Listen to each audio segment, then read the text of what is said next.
Most people remember Blazing Saddles for its outrageous jokes, fearless satire, and the moment cowboys around a campfire changed comedy forever with a scene Hollywood had never dared to show before.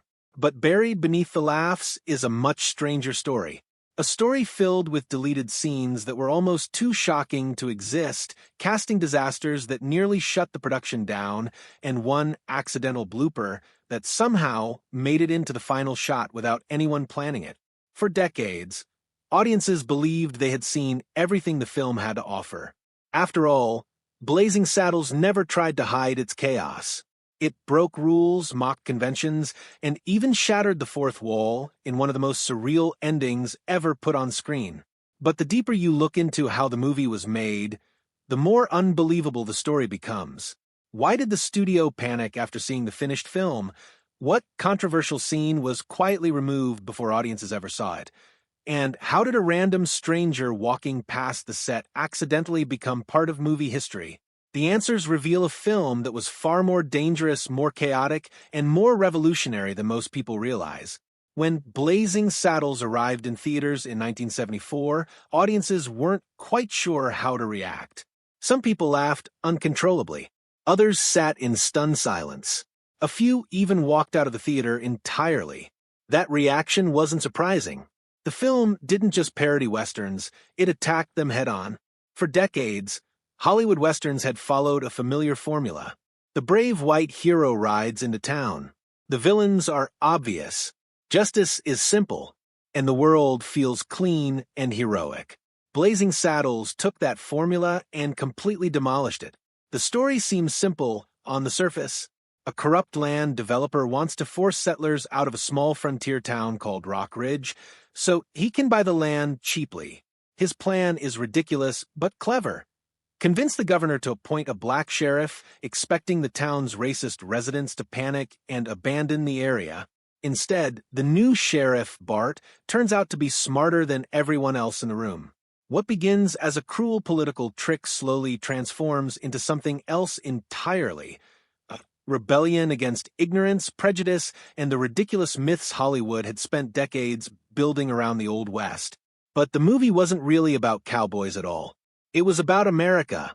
In the early 1970s, the country was in turmoil.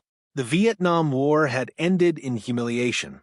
The Watergate scandal was unraveling the presidency. Public trust in institutions had collapsed. And while the civil rights movement had achieved historic legal victories, racism still shaped everyday life. Hollywood often avoided confronting these realities directly. Mel Brooks decided to do the opposite. Instead of preaching, he used comedy as a weapon. Blazing Saddles exposed racism by exaggerating it to the point of absurdity. The film forced audiences to laugh at ideas that had once been treated as normal, and in doing so, it revealed just how ridiculous those ideas really were. But creating a movie this bold came with enormous risks, and from the very beginning, the production was walking on a tightrope. For a film already packed with controversial jokes, it's surprising to learn that one of the most outrageous scenes never made it into the movie at all. The moment was originally planned during the flirtation between Sheriff Bart and the glamorous singer Lily Von Shtupp. In the final version of the film, their interaction is playful and suggestive, but still relatively tame compared to what had originally been written. In an earlier version of the scene, Lily begins teasing Bart about a long-standing stereotype about black men. The question is delivered with exaggerated curiosity, her voice dripping with playful disbelief. Then the lights go out, the screen fades to black, and in the darkness, her voice asks the question again, wondering if the stereotype is really true. There's a pause, just enough silence to make the audience uncomfortable. Then Bart calmly replies with a perfectly timed line that flips the entire joke on its head. According to Mel Brooks, the punchline was hilarious, but it also crossed into territory he wasn't sure audiences were ready for. Brooks later admitted that he ultimately decided to remove the scene, fearing that it might distract from the satire and overshadow the rest of the film. Even for a movie willing to push boundaries, this moment felt like it might go too far. But that wasn't the only idea that ended up on the cutting room floor. Early script drafts included even more aggressive versions of the scene, where Lily's curiosity about Bart's supposed attributes became increasingly direct. In one version, the conversation moved toward physical comedy that would have taken the joke to an entirely different level. Those scenes were never filmed, and yet the fact that they were even considered reveals just how fearless the writing process had been. Mel Brooks and his team weren't interested in playing it safe. They wanted to challenge audiences, provoke reactions, and tear down the polite boundaries that had long controlled Hollywood storytelling. The fact that some of these ideas were eventually removed doesn't mean the film became safe. It simply means the creators knew exactly where the edge was and how close they were standing to it. One of the most famous moments in Blazing Saddles happens around a campfire. A group of cowboys sits together after dinner, eating beans and relaxing under the open sky. It looks like a typical Western scene. Then someone passes gas. Then another. And another. Within seconds, the quiet campfire gathering becomes a symphony of ridiculous sound effects. Today the scene feels silly, but harmless. But in 1974, it was shocking. No major Hollywood movie had ever included audible flatulence as a central joke. Studio executives were horrified.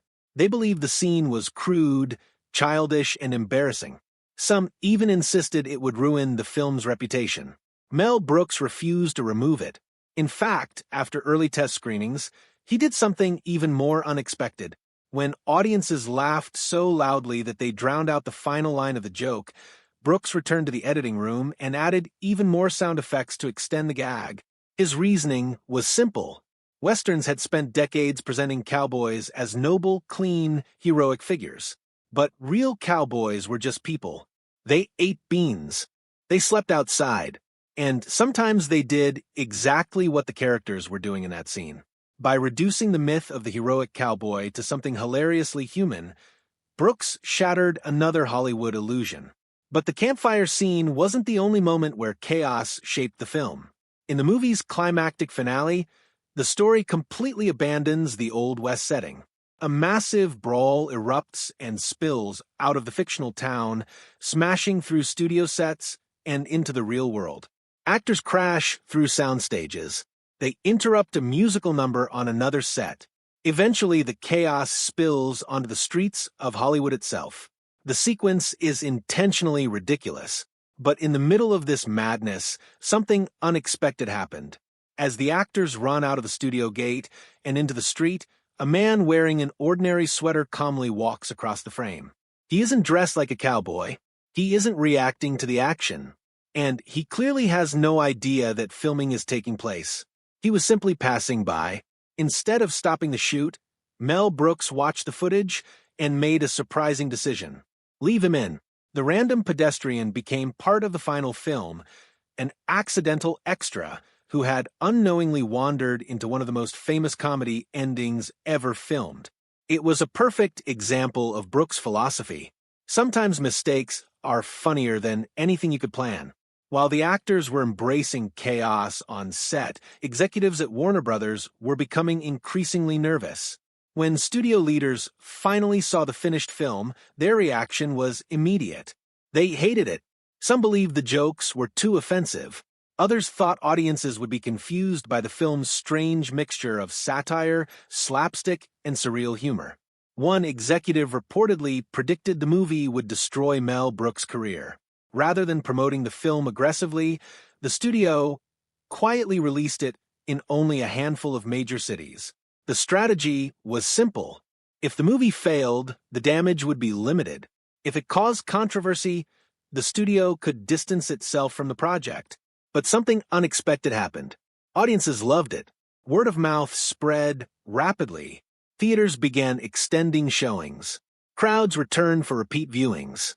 Within weeks, the film that had nearly been buried became one of the biggest comedy hits of the year. By the end of its theatrical run, Blazing Saddles had earned over $100 million, an enormous success for the time. The movie that studio executives had dismissed as vulgar nonsense had become a cultural phenomenon. The road to success had been anything but smooth. In fact, the film nearly collapsed before production even began. The role of Sheriff Bart had originally been written with a very specific actor in mind, Richard Pryor. Pryor had helped write the screenplay, shaping many of the film's sharpest jokes and most daring ideas. His voice was deeply embedded in the character, but the studio refused to insure him. At the time, Pryor had a reputation for unpredictable behavior and a history of drug-related arrests.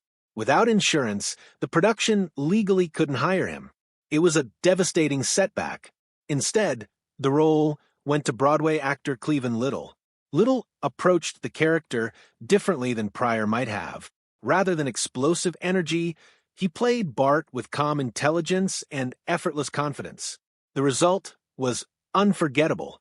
His quiet delivery made the satire even sharper, allowing the absurd situations around him to feel even more ridiculous.